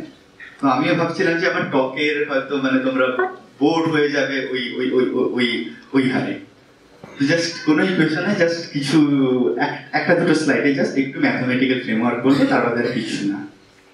কিন্তু এটা বোঝানোর জন্য প্রথমেই বলে দিই যেটা একটা খুবই কনসেপচুয়াল একটা বিষয়, মানে খুবই একটু ভেতরে মানে খুবই একটু ডিপে বুঝতে হয়, কিন্তু এই কোয়ান্টিটিটা সবাই ইউজ করে। তাই জন্য আমি জাস্ট যেভাবে বলতে চাই এটা সহজভাবে সবই বুঝতেই পারছো আমি এমন ভাবে বলছি এগুলো সবই আমার বানানো, আমার স্লাইডগুলো আমার বানানো, মানে এরকম নয় যেটা এটা খুব এস্টাবলিশড এই ওয়েতে বলা। তো যেটা এবারে করবো সেটা হলো তোমার সামনে একটা পাহাড় আছে, হিল, হিল, অফকোর্স হিল এরকম আছে। তোমাকে যেটা প্রথম বললাম যে ম্যাথমেটিক্যালি হিলটাকে মডেল করো। তুমি প্রথমে কি করলে দেখলে যে কিভাবে মোটামুটি হচ্ছে। ধরে নাও এটা হচ্ছে তোমার মাউন্টেন, মাউন্টেন, তো তোমার মাউন্টেন এইভাবে আছে। তুমি কি করলে মাউন্টেনটার অ্যামপ্লিটিউড মাপলে একটা পার্টিকুলার পজিশনে, এবং যদি দেখো পুরোপুরি সাইন ওয়েভের মতো যাচ্ছে তুমি একটা পার্টিকুলার সাইন ওয়েভ দিয়ে এ সাইন ওমেগাটি যদি ফেস থাকে মাইনাস কে এক্স বা কিছু একটা করে মাইনাস আই করে বা প্লাস মাইনাস আই করে কিছু একটা করলে, তো তোমার সামনে যদি একটা মাউন্টেন থাকে তুমি অ্যামপ্লিটিউড আর ফেস আর অফকোর্স পজিশন এই কটা জিনিস দিয়ে তুমি পুরো মাউন্টেনটাকে জাস্ট ম্যাথমেটিক্যালি তুমি কোলাপস করে দিচ্ছ। জাস্ট তুমি একটা ইকুয়েশন বললে সবাই পজিশন একটা ইনপুট দেবে, অ্যামপ্লিটিউড একটা কনস্ট্যান্ট দিলে পুরো মাউন্টেনটার আকৃতি পেয়ে যাবে। এবারে যদি মাউন্টেনটার আকৃতি এরকম হয়, পুরোপুরি সাইন ওয়েভ নয় কিন্তু কিছু একটা ডিস্টরশন আছে, ওকে তুমি ম্যাথমেটিক্সে খুব ভালো, তুমি যেটা করবে তুমি এটা সুপারপজিশন অফ ওয়েভের মাধ্যমে দুটো ওয়েভ দেখতেই পাচ্ছ যে এটা রেজাল্টেন্ট ওয়েভটা ওখানে দেখতে পাচ্ছ। What about this? তুমিও ম্যাথমেটিক্সে ভালোই তিনটা ওয়েভে ভাগ করলে, ডিফারেন্ট ওয়েভ লেন্থে এবং ডিফারেন্ট অ্যামপ্লিটিউডে। What about this? তখন দেখছো তুমি র্যান্ডম একটা ব্যাপার হচ্ছে, কিন্তু খুব র্যান্ডম কি, তুমি দেখতে পাচ্ছ এই লার্জ ওয়েভ লেন্থে কিছু একটা ফ্লাকচুয়েশন আছে, প্রায় রিপিট করছে ওয়েভের মতো। তার উপরে তুমি ভাবতে পারো যে মাউন্টেনের উপর গাছগুলো আছে, গাছগুলো প্রায় এরকম এরকম ছোট স্কেলে কিছু কিছু একটা ফ্লাকচুয়েশন আছে। নট অনলি তুমি মডেল করছো মাউন্টেন, তুমি ধরে নিতে পারো যে তার উপর গাছগুলো আছে, কিন্তু তুমি পুরো জিনিসটাকে তুমি ম্যাথমেটিক্যালি তুমি এক্সপ্লেন করতে পারো কিছু ওয়েভের সুপারপজিশন দিয়ে। এটা তোমরা সবাই পড়েছো, যেটা হচ্ছে ফুরিয়ার ট্রান্সফর্ম, যেটা করো। কিন্তু ফুরিয়ার ট্রান্সফর্মে অনেক ইকুয়েশন লিখতে হয়, তাই জন্য কনসেপ্টের জন্য জাস্ট এইটা করলাম। যেটা আমি ব্যাপার যেটা বোঝাতে চাইছি যে র্যান্ডম তোমার কাছে একটা কিছু ফ্লাকচুয়েশন আছে খানিকটা এরকম, তুমি এটাকে মডেল করতে চাও ম্যাথমেটিক্যালি, তাই জন্য তোমাকে ফুরিয়ার ট্রান্সফর্মে আশ্রয় নিতে হবে, যেটা বেসিক্যালি প্লেন ওয়েভে যদি মানে প্লেনে যদি করো এটা কিছু ওয়েভের সুপারপজিশন। সেম হচ্ছে সিএমবির ক্ষেত্রে, ভয় পাওয়ার কিছু নেই। সিএমবি হচ্ছে কিছু একটা র্যান্ডম ফ্লাকচুয়েশন, কোথাও হটস্পট আছে কোথাও কোল্ড স্পট আছে আমি জানি না, একটা র্যান্ডম আছে, আমি এটাকে ম্যাথমেটিক্যালি এক্সপ্লেন করতে চাই, সেম ওয়েতে করতে চাই। তোমরা কোয়ান্টাম মেকানিক্স পড়ে থাকলে দেখবে হাইড্রোজেন অ্যাটম প্রবলেমের ক্ষেত্রে যে কোনো একটা ডাইরেকশনের টেম্পারেচার, ধরো এই ডাইরেকশনের টেম্পারেচার আমি একটা কোএফিসিয়েন্ট দিয়ে লিখবো ALM আর YLM, বেসিক্যালি বেসিস। আমি জাস্ট ডিটেলসে বলছি না, জাস্ট তুমি জাস্ট যদি একটা স্ফেরিক্যাল হারমোনিক্সে না দিয়ে যদি তুমি স্পেসে ভাবো যে একটা ডাইরেকশনে আমি জাস্ট তোমরা যেরকম ইউনিট ভেক্টর লেখো, কোনো একটা vector A vector is equal to AX plus BY আর তো আমি বেসিক্যালি প্রত্যেক জায়গায় টেম্পারেচার গুলো আমি একটা কোএফিসিয়েন্ট দেবো যেটা ALM এর মধ্যে আছে, আর ওর পজিশন দেবো কোন ডাইরেকশনে ওই ALM টা স্যাটিসফাই করছে। এবারে যেটা করব, যেহেতু আমি তোমাকে বলি আগের স্লাইডে ফিরে যাই, যে বড় স্কেলে আমি ছোট স্কেলে দেখবো না, আমি এই স্কেলে দেখবো, এই স্কেলে স্ট্রাকচার গুলো কিভাবে রিপিট করছে। তার মানে তুমি এই ওয়েভ লেন্থে দেখবে, তোমাকে ছোট, কারণ বাকি জিনিস তুমি এভারেজ করে বলবে। তুমি এবার যদি বলি ছোট স্কেলে এই স্কেল গুলো দেখতে, তাহলে তোমাকে ছোট স্কেলে দেখতে হবে, তোমার রেজলিউশন অনেক বাড়াতে হবে। L বাড়ানো মানে L is equal to 0 মানে মনোপল, L is equal to 1 মানে dipole, L is equal to 2 মানে কোয়াড্রোপল, এরকম করে তোমরা মাল্টিপল মুভমেন্ট বা হাইড্রোজেন অ্যাটম পড়ে থাকলে মোটামুটি জানবে, বাট আমি অতটা কঠিনে যাচ্ছি না। L is equal to 2 মানে এরকম ভাবতে পারো তোমার কাছে যদি একটা স্ফিয়ার আছে, তুমি জাস্ট 4 ভাগে ভাগ করে দাও। আবার বলছি এটা এক্স্যাক্টলি সেম নয়, কিন্তু জাস্ট বোঝার জন্য জাস্ট 4 ভাগে ভাগ করে দাও, তার মধ্যে মানে 90 ডিগ্রি হচ্ছে। তারপরে তুমি দেখছো যে এই পুরো রিজিয়নের এভারেজ টেম্পারেচার কত, এই জায়গার এভারেজ টেম্পারেচার কত, এবং বাকি দুই জায়গার এভারেজ টেম্পারেচার কত। এবারে যদি বলি L is equal to 50 বা L is equal to 100, তখন অফকোর্স তোমার রেজলিউশন কমে যাবে, কারণ theta is equal to 180 by L। তার মানে L যদি তোমার 180 হয়, তার মানে theta is equal to 1 degree, something like this. তো L যদি 100 বলে দিই, তার মানে তোমার রেজলিউশন কমে যাবে, তার মানে তুমি ছোট ছোট ছোট ছোট স্কেলে কিভাবে টেম্পারেচার ফ্লাকচুয়েশন হচ্ছে সেটা তুমি দেখতে পাবে। পুরো কাজটাই হচ্ছে আমি একটা বড় স্কেলে বলবো, আমি বলবো যে L = 3 মানে কোয়াড্রুপল যদি তুমি একটা স্ফিয়ারকে 4 ভাগে ভাগ করে দাও, তখন বলো যে এভারেজ টেম্পারেচার গুলো কিভাবে। L = 100 মানে করেসপন্ডিং পিক্সেলে তুমি ভাগ করে নাও, দিয়ে বলো আমাকে টেম্পারেচার ছোট ছোট জায়গায়। বোঝা গেল? এটাই মেন, এর বাইরে কিচ্ছু নেই। জাস্ট এবারে বললাম, এটাই লাস্ট স্লাইড ইকুয়েশনে। এবারে যখন তুমি ALM গুলো পেয়ে গেলে করেসপন্ডিং টু ডিফারেন্ট L, যেটা CL এর কাছে আছে, তো এই Lটা তোমাকে বলে দিচ্ছে যে তুমি কোন অ্যাঙ্গেলে দেখবে। L = 2 মানে বললাম, যদি কোয়াড্রুপল ধরে নাও, লেটস সে 90 ডিগ্রি, জাস্ট একটা স্ফিয়ার। এক্সাক্ট সেম অ্যানালজি নয়, কারণ মহাবিশ্ব হচ্ছে একটা স্ফিয়ারের উপর, তো আমি এরকম একটা দ্বিমাত্রিক তল কল্পনা করতে পারি না, তাই জন্য এক্সাক্ট সেম নয়, কিন্তু জাস্ট আইডিয়ার জন্য ধরে নাও L = 2 মানে তুমি ফিক্সড করে দিলে যে কোন অ্যাঙ্গেলে দেখলে। তখন তোমার পুরো জিনিসটা রান করবে 12+1 পর্যন্ত, কারণ এতগুলো কম্বিনেশন তুমি পেতে পারো। তারপরে যে ALM গুলো পেলে তার স্কোয়ারের সাম করবে। বেসিক্যালি যেটা বলে এই CL গুলো বলে যে ভ্যারিয়েন্স কি। আমাকে তো স্ট্যাটিস্টিক্যালি কোনো একটা নাম্বার বলতে হবে যে কিভাবে ভ্যারি করছে। কোনো একটা র্যান্ডম ফ্লাকচুয়েশন দিলাম, বিভিন্ন স্কেলে কিভাবে ভ্যারি করছে। সেম জিনিস আবার ফিরে যায় যে আমার যদি একটা ওয়েভ থাকে, আমি ওয়েভলেন যদি এরকম একটা ওয়েভলেন দেখি, তারপরে এরকম একটা মানে পুরোটাই যদি একটা ওয়েভ দেখি, এরকম করে যদি আমি বলি যে ভ্যারি কিভাবে করছে, আমি ভ্যারিয়েন্স ক্যালকুলেটর করলাম। আবার যদি ছোট ছোট ছোট ছোট জায়গায় ভাগ করে বলি, তখন ভ্যারিয়েন্স ক্যালকুলেট করলাম। তো বিভিন্ন স্কেলে আমার টেম্পারেচার কিভাবে ভ্যারি করছে। তারপরে যেটা দেখতে পাবো, আমি যদি ম্যাথমেটিক্যাল এই এক্সারসাইজ, সরি আবার ভিডিও চলছে না, ওকে। তো ম্যাথমেটিক্যাল যে এই মডেলটা সেট আপ করার পর যেটা দেখবো, খানিকটা এরকম একটা, এটা একটা র্যান্ডম ফ্লাকচুয়েশন, সেম জিনিস মাউন্টেনের মতো। এই লালগুলো হচ্ছে +300 মাইক্রোকেলভিন, এবং এখানে হচ্ছে যেটা খাদ বলতে পারো, যেখানে হচ্ছে লোয়েস্ট টেম্পারেচার। এবং এটাকে যদি তুমি জাস্ট সুইচ করে দাও 3 ডাইমেনশন থেকে 2 ডাইমেনশনে, তাহলে এটা এরকম একটা কিছু দেখতে পাবে। এবারে মহাবিশ্ব হচ্ছে একটা, আমরা এই র্যান্ডমনেসটা কিভাবে হলো সেটা জানতে চাই না, আমরা র্যান্ডমনেসের ফলে কি কি হলো সেটা জানতে চাই। কারণ অনেকভাবে র্যান্ডমনেস তৈরি হতে পারে। মানে তুমি একবার তুমি টস করলে, সেটা হেড করলো না টেল করলো সেটা ইম্পর্টেন্ট নয়। তুমি যদি 100 বার টস করো, তখন হেড না টেল করলো সেটা ইম্পর্টেন্ট, কারণ ওটা তোমার statistical measurement of whole experiment. Same জিনিস, এই যে র্যান্ডমনেসটা ব্যাপারটা হচ্ছে, তো এর ফলে আমি যে ম্যাপটা পাবো, টেম্পারেচার ফ্লাকচুয়েশনটা পাবো, সেটাই আমার কাছে বড় কথা। ওকে, থিওরির পার্ট এবারে শেষ। এবারে যেটা বলবো যে আমরা কি অবজার্ভ করলাম, এটা হচ্ছে প্লাঙ্কের মেজারমেন্ট। প্লাঙ্ক কি করলো, সেম অনুযায়ী ওর যে ইনস্ট্রুমেন্টটা আছে, ও বিভিন্ন এলে মানে বিভিন্ন অ্যাঙ্গেলে পুরো স্কাইটাকে ম্যাপ করতে থাকলো। ম্যাপ করার ফলে ও টেম্পারেচার ফ্লাকচুয়েশন কি হচ্ছে, যে CL যেটা ভ্যারিয়েন্স হচ্ছে বিভিন্ন স্কেলে, ওটাকে একটা সার্টেন এরর বারে দিয়ে মাপতে থাকলো। তো বুঝতেই পারছো যে এরর বারগুলো লো এলে কম বেশি, হাই এলে কম। সেই কারণটাও আমরা পুরোপুরি জানি, এবং এটা আমাদের হাতে নেই। এটা কারণ হচ্ছে আমি যে বলছিলাম যে এভারেজ করছো, তোমার কাছে যদি 5টা L = 2 হয়, 5টা কম্বিনেশন থাকে, কারণ তুমি এভারেজ খুব কম সংখ্যক স্যাম্পলের উপর করছো। কিন্তু তোমার L যদি 100টা হয়, তার মানে 201টা, তার মানে তুমি অনেকগুলোর মধ্যে এভারেজ করছো, ফলে স্ট্যাটিস্টিক্যাল এরর অনেক কমে যাবে। এবং এটা আমরা খুব ভালোভাবে বুঝি। এবারে বলি, আমাকে তো এই পুরো অবজারভেশনটা একটা মডেলের মাধ্যমে এক্সপ্লেন করতে হবে। এবারে বলি মডেল কি বলছে। মডেল যেটা বলছে সেটা হলো এই ব্লু।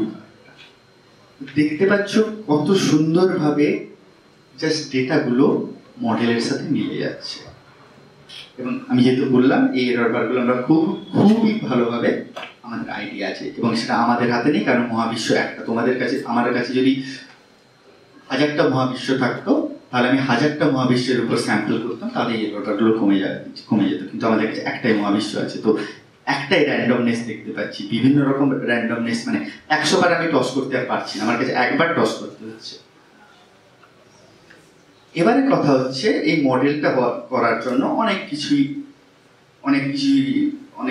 ভাবে ক্যালকুলেট করতে হয়। কিন্তু অ্যাকচুয়ালি হয়তো ডেভিডও বলবে, কারণ ডেভিডের খুব ফেমাস টক আছে, ডেভিড স্পার্গেল। ডেভিড বলতে আমরা যেহেতু আমেরিকার নাম ধরে ডাকি, তো প্রফেসর স্পার্গেল, ওনার এই নিয়ে খুব পপুলার লেকচার আছে, তোমরা ইউটিউবে দেখতে পারো, taking the picture of baby universe or something like that. উনি এটা খুব সুন্দরভাবে বলেন যে আমাদের ইউনিভার্স কিন্তু অতটা জটিল নয়। এই যে পুরো মডেলটাকে তুমি 6টা মাত্র প্যারামিটার দিয়ে তুমি সিম্পলিফাই করে দিতে পারো, মাত্র 6টা। মানে বিগ ব্যাং এর পর থেকে কিভাবে ইভলভ করলো, তারপরে টেম্পারেচার ফ্লাকচুয়েশন কিভাবে হলো, মানে আবার যদি ফিরে যায় ওই পেডালটা কিভাবে ওইখানে গেল যখন টাইমের সাথে সাথে ইউনিভার্সটা চলে গেল, যে গল্পটা বললাম দেওয়ালগুলোকে যদি দূরে দূরে নিয়ে যাও, সেই সবকিছু আমরা মাত্র 6টা প্যারামিটার দিয়ে বলে দিতে পারি। মানে পুরো ইউনিভার্সের ইভলিউশনটা মাত্র 6টা প্যারামিটার দিয়ে বলে দিতে পারি। সেগুলো কি কি? আবার অ্যানালজি দিয়ে বোঝানোর চেষ্টা করব। প্রথমটা হলো বিগ ব্যাং। ধরো তুমি পুকুরে একটা ঢিল ছুঁড়লে, সেটা হলো তোমার ইনিশিয়াল ফ্লাকচুয়েশন, যেটা তুমি ছুঁড়ে নিলে, যেটা হয়তো মাঝে এটা দেখতে পাচ্ছ। তারপরে রিপলস তৈরি হলো, যেগুলো আস্তে আস্তে আস্তে আস্তে পাড়ের দিকে চলে গেল। সেম টাইপ অফ যখন এই যে ফ্লাকচুয়েশন কেন হচ্ছে, তার অরিজিন হচ্ছে কোয়ান্টাম ফ্লাকচুয়েশন। ইনফ্লেশনের ফলে কোয়ান্টাম ফ্লাকচুয়েশন তৈরি হয়েছে, যেটা হচ্ছে র্যান্ডম ফ্লাকচুয়েশন। ফ্লাকচুয়েশনের ফলে আমার প্রথম যেটা জানতে হবে, প্রাইমারি অ্যামপ্লিটিউডটা আমার কত ছিল। কারণ আমি যে ঢিলটা ছুড়লাম, আমি কত ফোর্সে ছুড়লাম, যার ফলে আমি যদি বেশি জোরে ছুড়ি তাহলে অফকোর্স রিপেলগুলোর অ্যামপ্লিটিউড বেশি হবে। আর যেটা জানতে চাই যে অ্যামপ্লিটিউড গুলো বিভিন্ন স্কেলে কিভাবে ভ্যারি করছে। মানে আমি যদি এখানে অবজার্ভ করি অ্যামপ্লিটিউড কিভাবে হবে, এখানে যদি অবজার্ভ করি তাহলে অ্যামপ্লিটিউডটা কিভাবে হবে।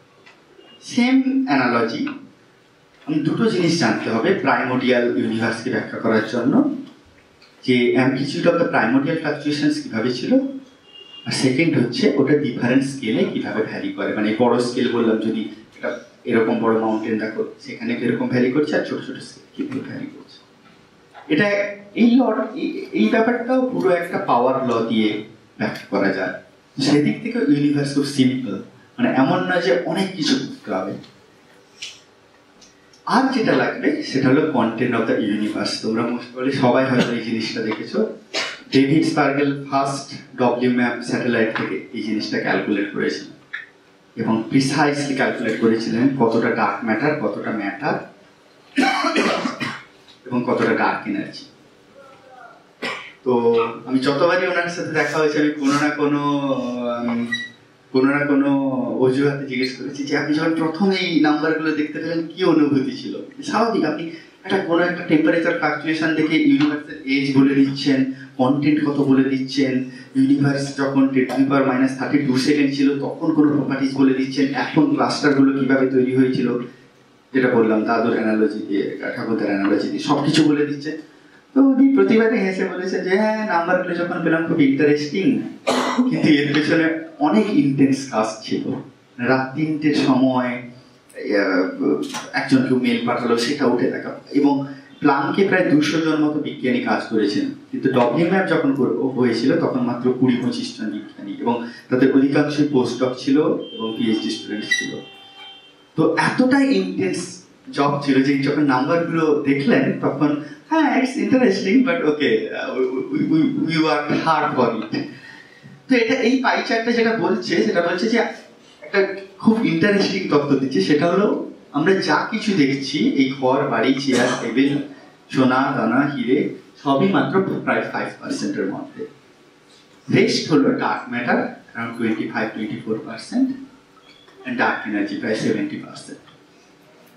তার মানে বোঝা যাচ্ছে যে আমরা যত কিছুই জানছি প্রায় সবই 5%-এর মধ্যে। রেস্ট 95%-এর উপর আমার কোনো ধারণাই নেই, কারণ আমরা এখনো জানি না ডার্ক ম্যাটার কি দিয়ে গড়া, মানে ডার্ক ম্যাটার কি ইলেকট্রন, প্রোটন, নিউট্রন দিয়ে গড়া নাকি অন্য কিছু জিনিস দিয়ে গড়া। আর আমরা এটা জানি না ডার্ক এনার্জির অরিজিন কি। এর মানে বুঝতে পারছো, এই পুরো ফিল্ডটা জাস্ট আনএক্সপ্লোরড আছে। অবশ্যই বলে রাখা ভালো, আমরা অনেক কিছু জানি ডার্ক ম্যাটার আর ডার্ক এনার্জির সম্বন্ধে, কিন্তু খুব বেসিক জিনিসগুলো এখনো জানি না। তার মানে পুরো ফিল্ডটা ওপেন আছে তোমাদের জন্য, যে anybody can come and contribute, and really it happens. মানে সায়েন্সে এরকমই আছে যে ওনারা ডিসকভার করলেন কোন একটা রেডিয়েশন, পেনজিয়াস এন্ড উইলসন, ওনাদের আইডিয়া ছিল না এটাকে কিভাবে ইন্টারপ্রেট করা যায়। তারপরে অন্য বিজ্ঞানীরা ইন্টারপ্রেট করলেন, তারপরে বার্কলের একদল একটা স্যাটেলাইট পাঠিয়ে মেজার করে অন্য কিছু বলার চেষ্টা করলেন, তার জন্য নোবেল প্রাইজ পেলেন। তারপরে ডেভিড স্পার্গেল এরা ডব্লিউএমআর স্যাটেলাইট করে প্রিসাইসলি আরো অনেক কিছু মেজার করলেন, ক্লাস্টারের সম্বন্ধে, লিড টাইম ইউনিভার্সের সম্বন্ধে বললেন, এবং প্লাঙ্ক একেবারে প্রিসিশন কসমোলজির শীর্ষে অবস্থান করছে। তা সত্ত্বেও আমরা এই জিনিসগুলো অনেক কিছুই জানি না। তো যেগুলো আরো যে 6টা প্যারামিটারের মধ্যে যে প্যারামিটারগুলো লাগে সেটা হলো ব্যারিয়ন ডেনসিটি, কতটা ব্যারিয়ন আছে, কতটা ডার্ক ম্যাটার আছে, এবং ওই যে ফ্লাকচুয়েশন দেখছিলাম টেম্পারেচার ফ্লাকচুয়েশন গুলো, ওর অ্যাঙ্গুলার স্কেল গুলো কতটা, কোন অ্যাঙ্গেলে আমরা ফ্লাকচুয়েশনটা দেখতে পেয়েছি ওই সময় বেবি ইউনিভার্স, যখন বেবি ইউনিভার্সের যে ছবিটা দেখতে পাচ্ছি। আরেকটা লাস্ট জিনিস বলে রাখি, এটা আমি ইচ্ছে করে দিই কারণ তার জন্য অনেক কিছু গল্প বলতে হয়, সেটা নিয়ে পার্টিকুলারলি আমি কাজ করছি। আরো একটা প্যারামিটার আছে, সেটা হলো optical depth. Optical depth basically বোঝায় যে লেট টাইমে যখন রিওনাইজেশন হলো, নিউট্রাল হাইড্রোজেন গুলো আবার আয়োনাইজড হলো, তখন ইলেকট্রন গুলো কিভাবে ডিস্ট্রিবিউটেড ছিল। বেসিক্যালি অপটিক্যাল ডেপথ ওই লাইন অফ সাইট ইলেকট্রন ডেনসিটিটা মেজার করে। জাস্ট বলে রাখো, ওটা আমি পরে বলছি। এবারে দেখো এগুলো খুব খারাপ ভাবে দেখায়। তো প্লাঙ্কের মেজারমেন্ট এত প্রিসাইসলি মেজারমেন্ট করেছে, জাস্ট একটা, এটা হচ্ছে baryon density, dark matter density, theta, tau, যেটা অপটিক্যাল ডেপথ বললাম, এটা হচ্ছে প্রাইমোরিয়াল অ্যামপ্লিটিউড, এন্ড ওটা কোন স্কেলে ভ্যারি করে। যাই হোক, জাস্ট একটা জিনিস দিয়ে বোঝানোর চেষ্টা করছি যে কতটা ইম্পর্টেন্ট, মানে কত প্রিসাইসলি আমরা মেজার করতে পেরেছি। সেটা হলো হাবল কনস্ট্যান্টের ভ্যালু দিয়ে। হাবল দেখলেন যে 1920 দশকে যে গ্যালাক্সিগুলো দূরে দূরে সরে যাচ্ছে, এবং উনি যখন মেজার করলেন তখন উনি একটা সিম্পল প্রশ্ন করলেন যে কালকে যদি দেখি ওগুলো দূরে দূরে সরে যাচ্ছে, তাহলে আগামীকাল দেখবে যে ওরা নিশ্চয়ই কাছে ছিল, তার আগের দিন দেখবে যে ওরা আরো কাছে ছিল, তার আগের দিন দেখবো আরো কাছে ছিল, এরকম করে করে করে করে যদি আমি পিছিয়ে যাই তাহলে একসঙ্গে দেখবো ওরা বিন্দুতে ছিল। মানে খুবই একটা বেসিক কোশ্চেন করলেন। এবারে কোন হারে সরে যাচ্ছে এটা হাবল মেজার করেছিলেন। উনি একটা ভ্যালু পেয়েছিলেন 500, আমি যদি এটাকে ইউনিট ধরে নিই, কারণ মেগা পারসেকের ব্যাপারটা আমি বলিনি, কিন্তু ধরে নাও উনি মেজার করেছিলেন 500 kilometre per second per megaparsec, মানে velocity by megaparsec. 1 megaparsec বলে একটা স্কেল আছে ধরে নাও, তার মধ্যে উনি ভেলোসিটিটা মেজার করেছিলেন পার মেগা পারসেক। আপাতত ইউনিট আমি 1 ধরে নিচ্ছি। তো ভেলোসিটি হচ্ছে, উনি যখন মেজার করেছিলেন অ্যারাউন্ড 500 কিলোমিটার পার সেকেন্ড। এখন প্লাঙ্ক মেজার করেছে 67.66, অফকোর্স ভ্যারি করবে, কিন্তু তুমি দেখো এরর বারটা কত, প্রায় লেস দেন 1%। মানে এত প্রিসাইসলি মেজার করেছে যে মহাবিশ্ব কোন হারে এক্সপান্ড করছে সেটা আমরা লেস দেন 1%-এর চেয়ে লেস দেন 1% এররের মধ্যে আমরা বলে দিতে পারছি। আগে যখন এই ডেভিড যখন কাজ করতেন তখন উনি বলেছিলেন যে লোকেরা ডিবেট করতো হাবল কনস্ট্যান্টের মান কত হবে, 50 নাকি 500। এখনো এটা টেনশন, এখন লোক ডিবেট করছেন 67 হবে নাকি 72। একদল বিজ্ঞানীরা বলছেন যারা সুপারনোভা নিয়ে কাজ করেছেন, নোবেল প্রাইজ পেয়েছেন অ্যাডাম রিচ, ওনারা বলছেন 72, সিএমবি এনারা বলছেন 67 এর কাছে। তো এখন এই লেভেলে ডিবেট হচ্ছে, এর মধ্যে কি কোনো নতুন ফিজিক্স আছে বা অন্য কিছু? লাস্ট জিনিস এই কনটেক্সটে যে বললাম, যদি আরো স্যার কত টাইম, ওকে, তাহলে আমি 10 মিনিটের মধ্যে, আচ্ছা 10 মিনিটের মধ্যে, ওকে। তো আরেকটা জিনিস যেটা দেখতে পারো, আচ্ছা ঠিক আছে।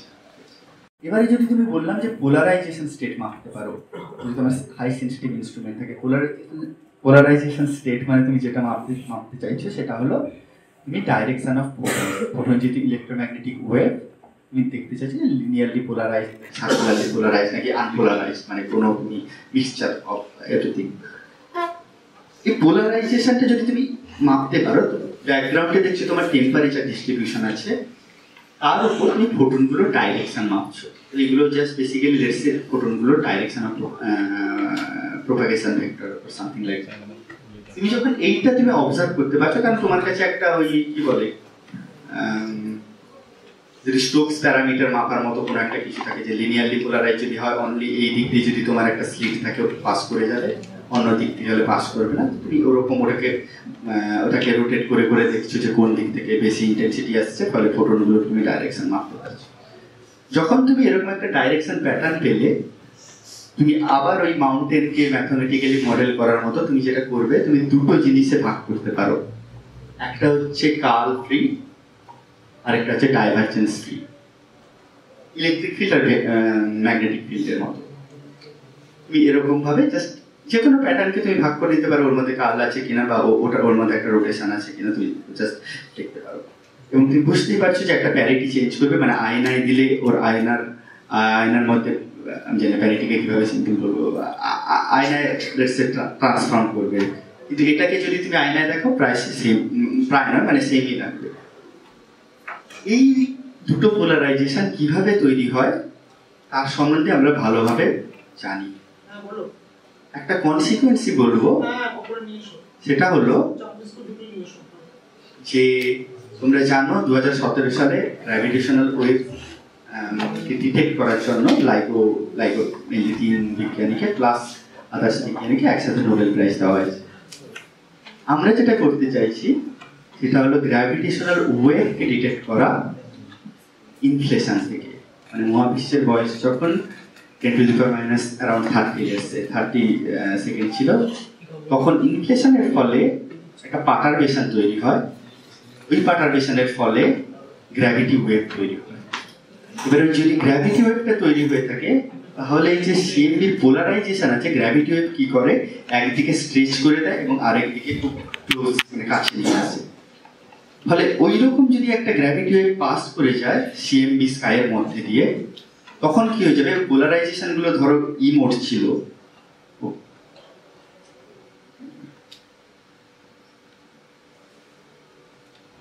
যেটা বললাম যে ই মোড ইলেকট্রিক ফিল্ড ছিল, যদি গ্র্যাভিটি ওয়েভ পাস করে যায় তখন কি করবে, দুদিক থেকে টেনে দেবে এবং দুদিক কাছে চলে আসবে।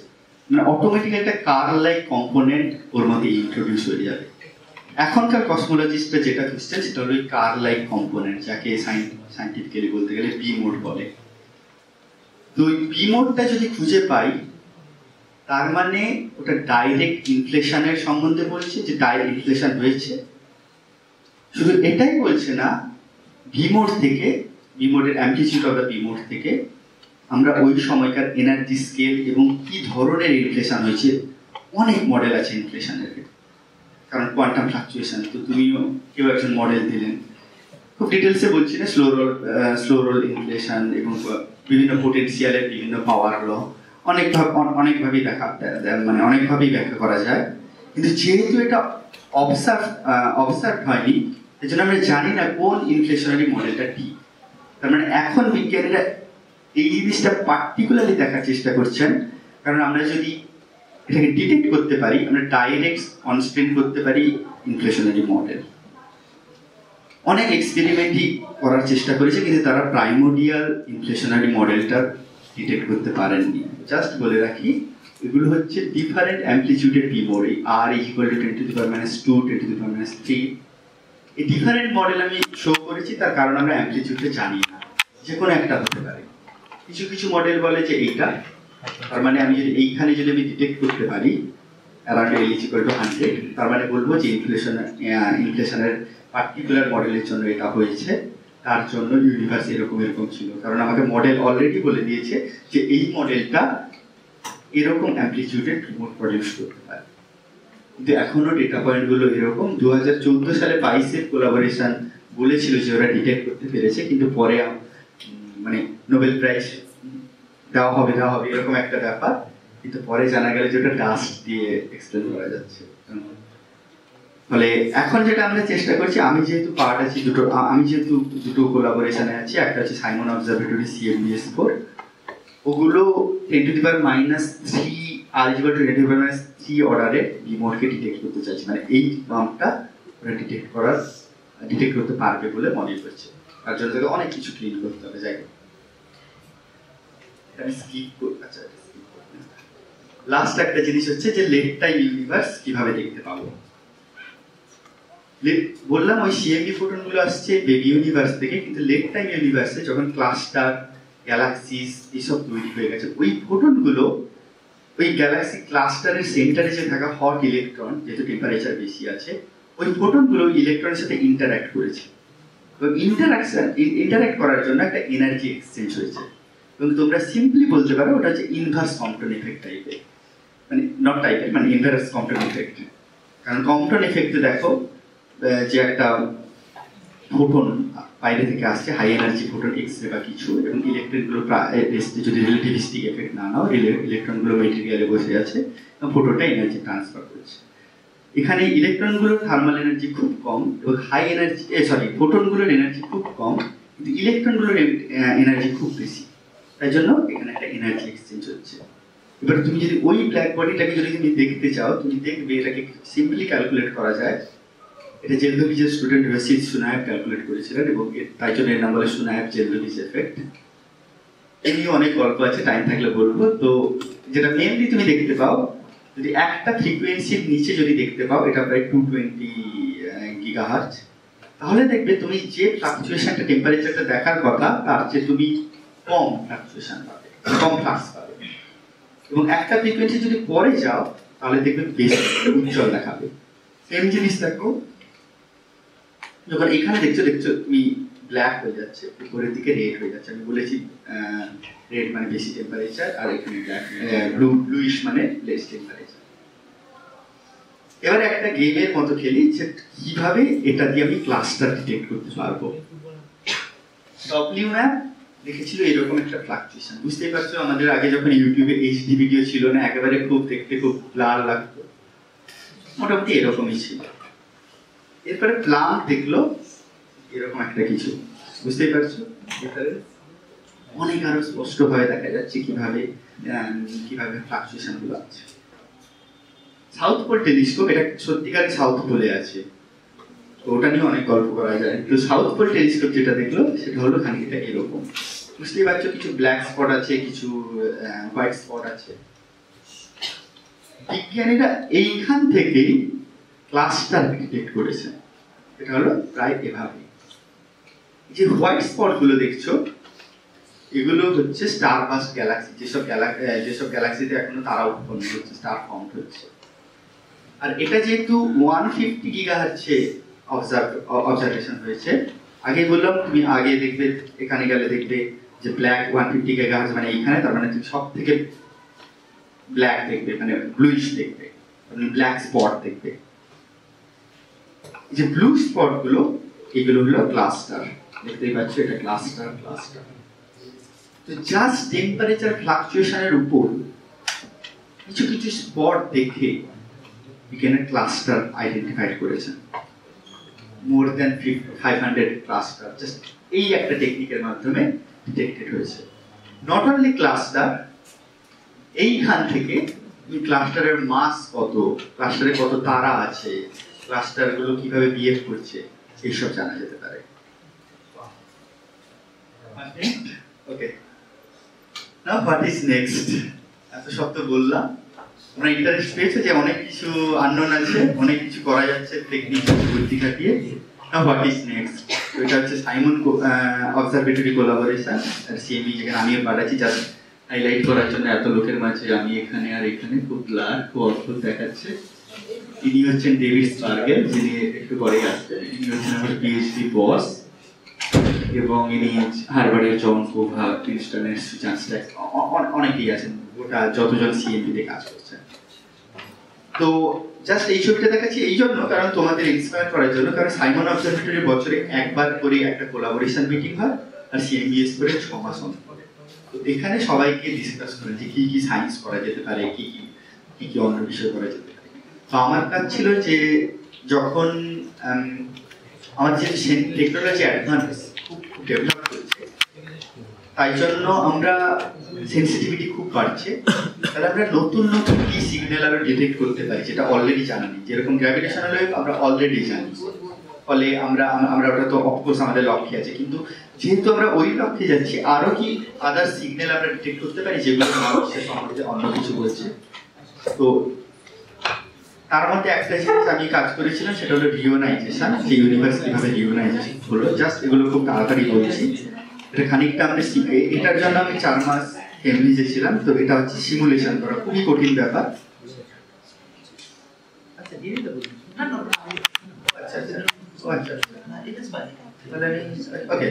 আমি তাড়াতাড়ি শেষ করি।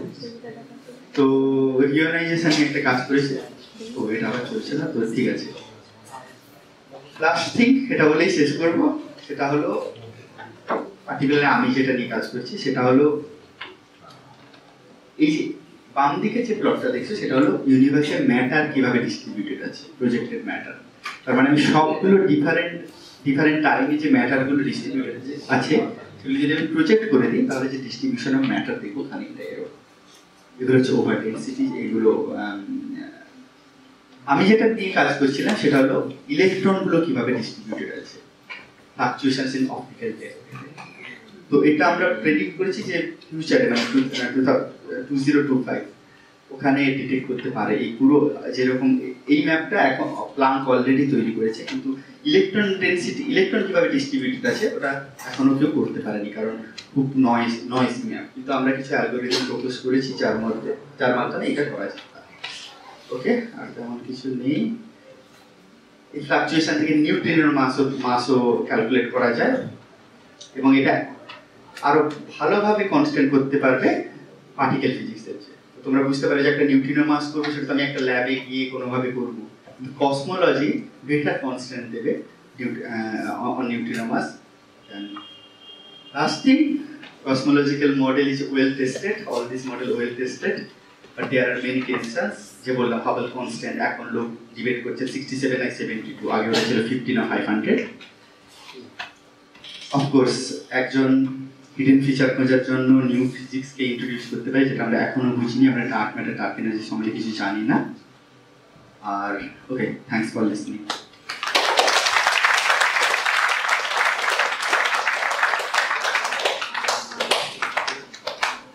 Thank you so much, Anirban, for this মানে কি বলবো স্প্লেন্ডিড লেকচার। অডিটোরিয়াম মানে অডিটোরিয়াম বলবো না, আমার সেমিনার রুম জ্যাম প্যাকড, এবং সবার আশা করি ভালো লেগেছে। আমাকে বিভিন্ন কারণে বারবার বাইরে দেখতে হচ্ছে, সুতরাং আমার একটু ডিস্টার্বেন্স হলে যাই হোক। আমাদের এখন একটা ছোট্ট কাজ বাকি আছে, আমি একটু রাজর্ষি আর সৃজিতকে ডেকে নিচ্ছি, একটা ছোট্ট token of gift from the department two Anirban.